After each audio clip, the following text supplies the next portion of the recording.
The making of independent India's constitution. A constitution is a set of rules about how country should be governed. The every country's constitution have foreword called preamble. So here textbook they given about the two countries preambles called Nepal and Japan's. So in these two preambles they were particularly mentioned some words. The Nepal constitution preamble referring the word called gender, and also the Japanese constitution preamble referring the word called peace. The background of Nepal. In 1959, under the King Mahendra, the first elections were held in Nepal, under a new constitution also issued.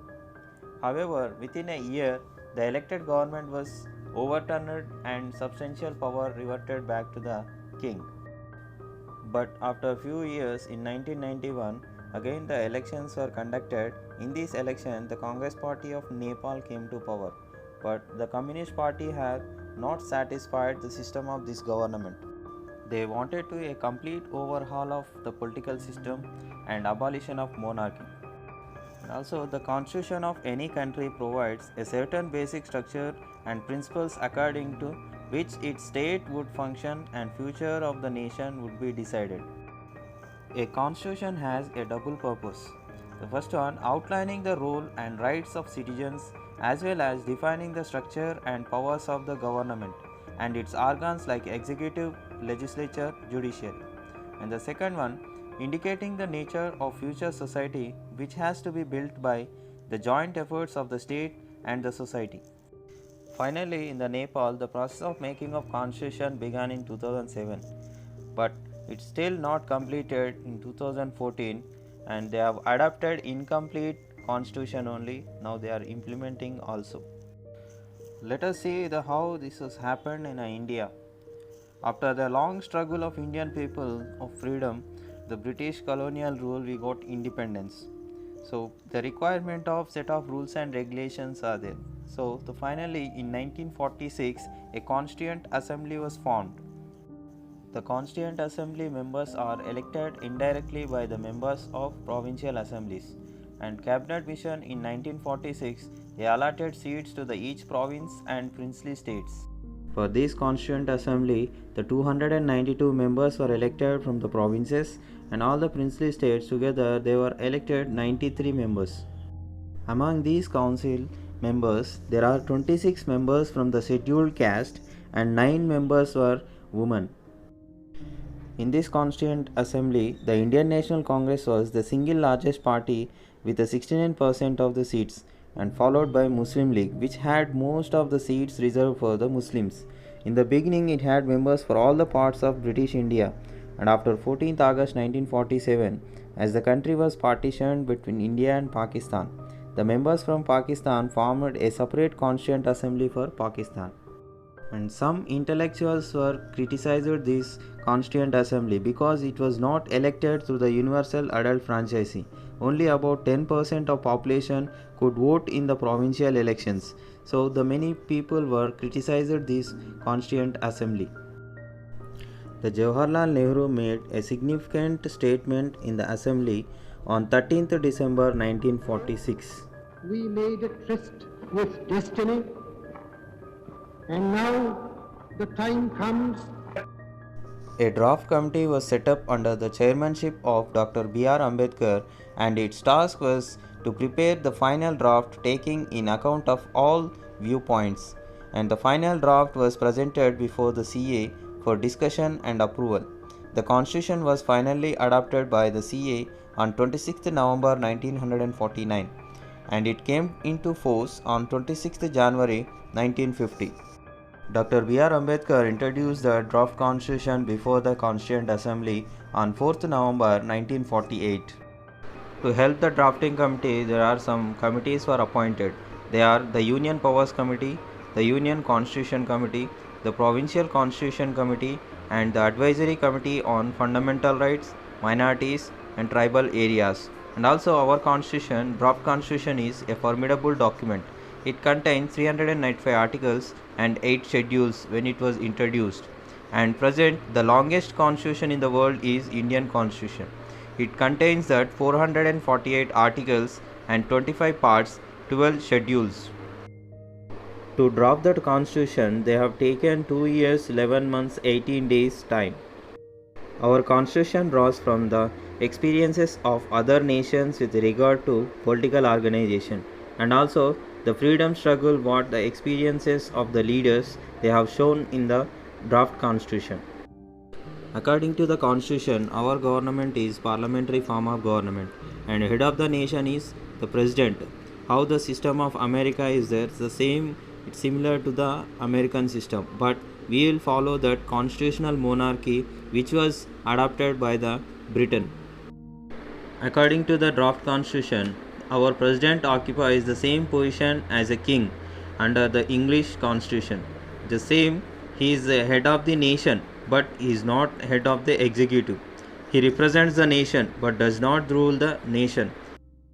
The President of Indian Union will have under him ministers in charge of different departments of administration. The President of the Indian Union will be generally bound by the advice of his ministers. He can do nothing contrary to their advice, nor can he do anything without their advice. The President cannot remove any ministers without the suggestion of Prime Minister. Now we'll go to the presidential system of America. The President is the chief head of the executive, and administration is also vested in him. Under the American Constitution, the President has under him secretaries in charge of different departments, unlike President of Indian Union. And here, the President of United States is not bound to accept any advice tendered to him by any of his secretaries, and also he have a right to remove or dismiss any secretary at any time. Federalism. There are two forms of governments are there: unitary government and federal government. The first one, unitary government. Unitary government is the supremacy of the central polity and absence of subsidiary government systems or political organizations. So with this, all the powers in hands of central government only in the nation. The federal system is the existence of central polity and subsidiary polities side by side, and also the each being sovereign in the field assigned to it. Actually, the federation means the establishment of a dual polity. Dual polity means the dual system of government, central and the state. The draft constitution also referred for India is the dual polity. And this dual polity resembles the American Constitution because it is similar to the American Constitution. The both were following that federal governments only, but compared with the American government, the Indian government is some differences are there because we will follow that single citizenship. The American government will follow that dual citizenship. And also our Indian states are not like America, the League of States. Our country is the Union of the States. In a federation, they have divided authorities to the three: the legislative, executive and judicial powers. In India, as per the dual polity and single citizenship, we are maintaining that uniformity of laws according to the constitution. Either marriages, divorce, inheritance of property, family relations, contracts, crimes, weights, measures and bills on checks, banking and commerce, all are the same rights of all the citizens of India and even in the states also. The draft constitution refers that single judiciary. According to that, the Indian High Courts and Supreme Courts form one single integrated judiciary having jurisdiction and providing remedies in all cases arising under the constitutional law, the civil law or criminal law. All the courts of India are bound to accept the decisions of the Supreme Court. The Canada is the only country which furnishes all flows parallel, and the Australian system is only an approximation to the Indian judiciary system. Example, in some federal countries, the Supreme Court cannot overrule the judgments of the state courts relating to laws of the state. However, in India, the Supreme Court can hear appeals against the decision of any court and give the judgment. In Indian judiciary system, the great courts of civil and criminal laws such as Civil Procedure Code, Penal Code, the Criminal Procedure Code, the Evidence Act, the Transfer of Property Act, and laws of marriage, divorce, and inheritance are either placed in the concurrent list. In the federal system, the powers were divided into central list, state list, and concurrent list. The central list is the central government only can make laws, and state list called state government only can make laws. The concurrent list is both the government can make laws. The examples of central list, the banking and railways. The state list is police and trade, and concurrent list example the education and the forest. To maintaining of the standard of administration, every country they set up the certain post in administrative. In the same way, the constitution provides that without depriving the states of their right to form their own civil services, there shall be an all India service recruited on all India basis with common qualifications with uniform scale of pay through the Union's Public Service Commission UPSC. The draft constitution was introduced by Dr. B.R. Ambedkar before the Constituent Assembly, and the reading debates was done. There are more than 2000 amendments were took place to final the draft. In these CA debates, there were many criticisms of the draft constitution. Especially, the Maulana Hazrat Mohani argued that the constitution is merely a copy of 1935 Act. The 1935 Act during Britishers, it was given the dominion status to India, and also they did not give universal adult suffrage for all the people. The DS also argued that the members of CA were not elected by the adult franchise, and also it demanded that the constitution did not give preference for villages in the Indian text, and also it was referring that too much centralization in India. If the central government have more powers, it may turn like fascist ideas or Nazism. So we have to give the more preference for local self-government.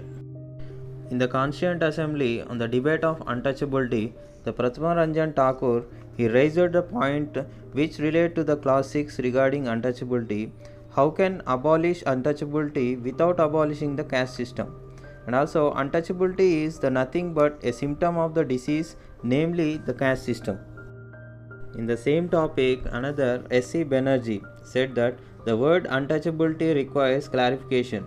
As Mr. Thakur said, the untouchability is merely a symptom. The root cause is the caste system. It should be abolished and everyone to be enjoying equal social conditions in independent India. In a debate, the Sri Rohini Kumar Chowdhury, he has given definition that untouchability means any act committed in exercise of discrimination on the grounds of religion, caste or lawful vocation of life. The other person, K.M. Munshi, he opposed this amendment and said that if it is accepted, it will make any discrimination even on the ground of place of birth or caste or even sex untouchability. The other person, Dhirendranath Datta, he said that it is necessary that there should be some definition put in. It will be very difficult for the judge to decide the cases. And also he said that untouchability is in any form is an offence. The Constitution and Social Engineering. The makers of Indian Constitution, they confronted that the Indian society was ridden with the inequality, injustice, deprivation, and was victim of colonial policies. So the nation should be the equal treatment. So that's the reason they introduced that reservation for scheduled caste and scheduled tribe in the constitution. Jawaharlal Nehru said that the Constituent Assembly represents the nation on the move, throwing away the shell of its past political and possibly social structure and fashioning for itself a new garment in its own making. The Constitution also made it possible for the government to reserve public sector jobs for these groups, and also Constitution maintained the directive principles of state policy, which sets out the main social system before the government. At the sad experience of the suppression of Jewish minority in Nazi Germany, the Constitution makers were given some rights and the protections to the minorities. The Constitution today. The constitutional makers were aware that the laws will have to be amended from time to time. So to amend this bill, there should be approval of 2/3 members in the both the houses, like Rajya Sabha and Lok Sabha. This amendment bill will be initiated by the Parliament, and some articles may be amended only with the acceptance of the state legislature as well. It is further necessary that the President of the country also approves the new amendment bill like other laws. Some major changes in the constitution were made during 1970s, especially during Indira Gandhi's period. In the preamble, they have introduced the two words called secular and socialist. The second major event in the life of Indian Constitution has been a Supreme Court judgment popularly known as Keshavananda Bharati case. It was argued here that certain provisions in the Indian Constitution cannot be changed under any circumstances. The Supreme Court argued that there are certain basic principles upon which the nation continues to exist. The basic principles of Indian Constitution are the form of government, federal character, supremacy of the Constitution, and sovereignty of the nation, and provisions for justice and welfare state.